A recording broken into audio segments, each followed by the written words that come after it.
ہر قسم کے اسلامی بیانات کے لیے ہمارا یوٹیوب چینل مولانا محمد انور آفیشل کو سبسکرائب کریں۔ محترم سامعین، ناظرین، قرآن کریم اور احادیث رسول علیہ الصلاۃ والسلام اور اسی طرح دین اسلام کو سمجھنے کے لیے اہم ہے سیرت کا مطالعہ۔ حضور علیہ الصلاۃ والسلام کا سیرت پڑھنا، اس کو سمجھنا، یہ بہت اہم ہے۔ اور اسی طرح سیرت کو سمجھنے کے لیے عرب کو پڑھنا، عرب کے قبائل کو جاننا، یہ بہت ہی اہم ہے۔ ایک تو عرب کے بہت بڑے بڑے قبائل تھے، بنو ثقیف، بنو خزاعہ، کنانہ، دوس، الحارث، جو ارد گرد کے آباد قبائل تھے، بنو تمیم، غطفان، حوازن، حذیل، ہلال، اس طرح کے وغیرہ جو بڑے بڑے قبائل تھے آس پاس کے، ان قبائل کی میں بات نہیں کر رہا ہوں، بالخصوص میں ان قبائل کی بات کر رہا ہوں جو قبائل آباد تھے مکۃ المکرمہ میں، مکہ کے شہر میں، اور اسی طرح وہ قبائل جو آباد تھے مدینہ المنورہ میں۔ ان کا تعلق سیرت کے ساتھ بہت زیادہ ہے۔ ان کے جو بڑے بڑے لوگ تھے اسلام میں، یا جو بڑے لوگ تھے مشرکین میں سے، ان کا جاننا یہ بہت ہی اہم ہے۔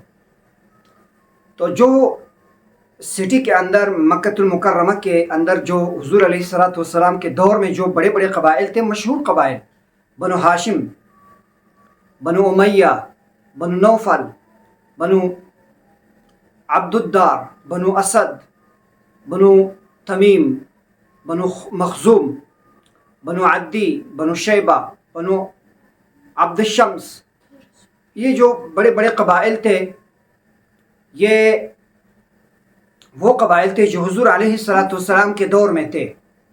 لیکن یہ قبائل اگر آپ کو معلوم نہ ہوں تو پھر ان کے جو بڑے لوگ ہیں یا اسلام کے اندر جو بڑے بڑے اشخاص ہیں، پھر ان کے بارے میں آپ کو پتہ نہیں ہو سکتا ہے۔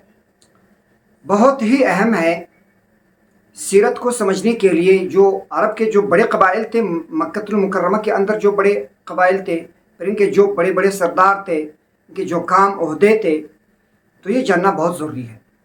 بنو ہاشم، ان کا جو سردار تھا، اس قبیلے کا سردار عبد المطلب، اور حضور علیہ الصلاۃ والسلام کا تعلق بھی بنو ہاشم سے تھا۔ یہ قریش کا قبیلہ ہے۔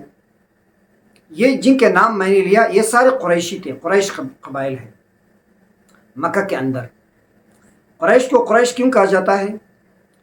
قصی بن کلاب، یہ جو شخص ہے، جد امجد، جد اعلیٰ حضور علیہ الصلاۃ والسلام کا، تو یہ ایک زمانے میں اس نے اہل عرب کو اسی مرکز پر بیت اللہ کی حفاظت کے لیے، بیت اللہ کو پر قبضہ کرنے کے لیے قصی بن کلاب آئے تھے، اہل عرب کو جمع کیا تھا۔ تو پھر قریش کا جو لفظ ہے، اس کے معنی ہے جمع کرنا۔ اس شخص کو کہا گیا، قصی بن کلاب کو قریش کہا گیا۔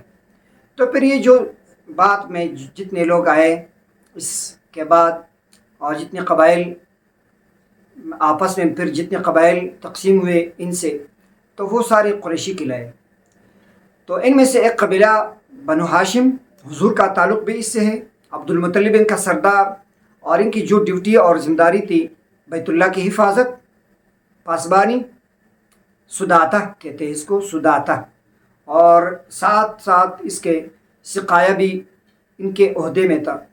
لوگوں کو پانی کا انتظام کرتے تھے جو زائرین آتے تھے بیت اللہ کے لیے۔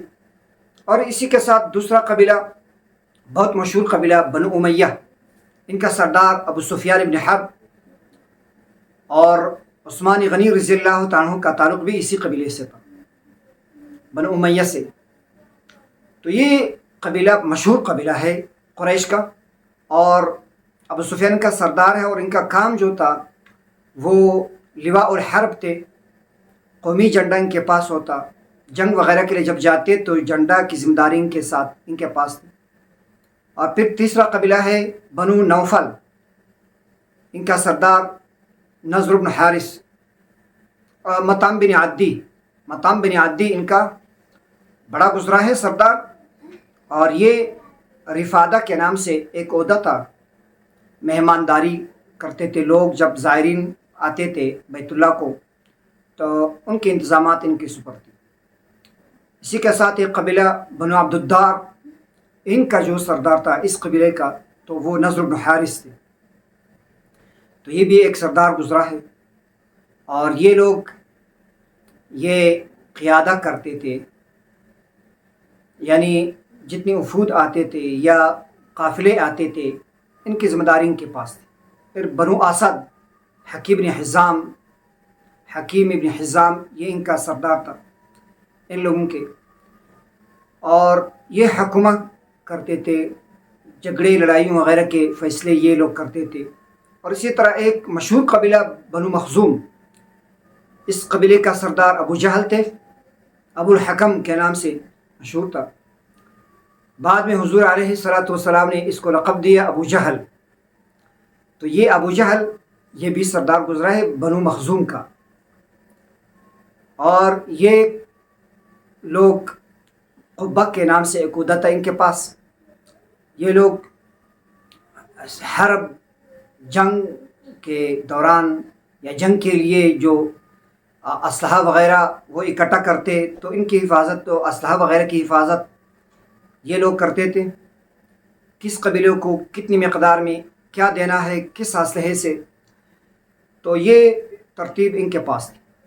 اور اسی کے ساتھ ایک قبیلہ بنو عدی، حضرت عمر رضی اللہ تعالیٰ عنہ ان کا یہ ایک مشہور شخصیت ہے اس قبیلے کا، حضرت عمر رضی اللہ تعالیٰ عنہ.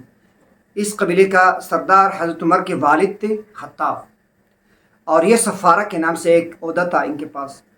یہ جو عہدے تھے، جو ڈیوٹیز تھے ان قبائل کے، یہ بہت دفعہ چینج بھی ہوئے ہیں، ایک دوسرے سے لیتے بھی تھے. اور یہ حضور کے زمانے میں اس طرح کے یہ لوگ ان عہدوں پر تھے. سفارہ جو سفارت کے لیے ایلچی کے کام یہ لوگ انجام دیتے تھے. اور اسی کے ساتھ ایک قبیلہ بنو شیبہ، یہ کلید بردار تھے، کنجی ان کے پاس تھی بیت اللہ کی.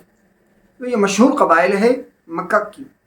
اور جو مدینہ منورہ کے قبائل تھے ان میں سے 3 قبائل یہود کے تھے، بنو قنقاع، بنو نذیر، بنو قریظہ.